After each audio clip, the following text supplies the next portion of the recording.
Sabihin ka na lang. Sige, go. Starting. Friends lang tapos nagka-developan. Pero parang walang ligaw na nangyari. Paano kayo nagkakilala? Birthday nung friend namin pare. Tapos nangungulit siya, ganun.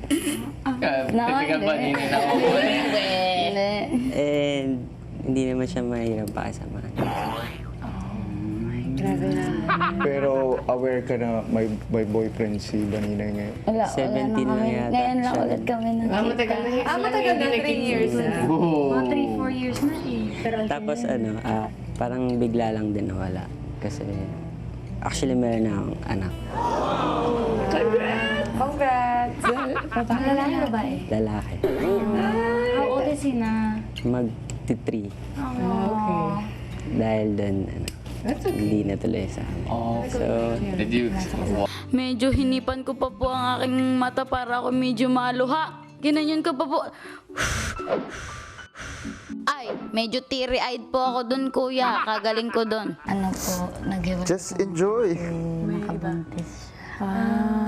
Pwede naman kayo mag-usap dito ng kayo para magkaroon kayo ng bago tayo mag-umpisa ng... Give you guys some privacy. Yeah, pwede kami muna Okay.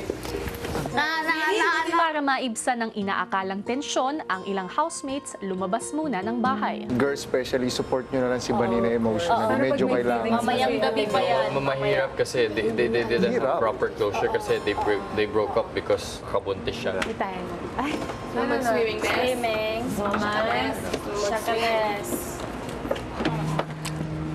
Okay lang po. Dito lang kami ha. Siguro kailangan maging maingat sa mga sasabihin. Awkward talaga. Hi mga kapamilya! Be updated with the Pinoy Big Brother housemates by clicking the subscribe button and watch all the latest videos by clicking the I button above.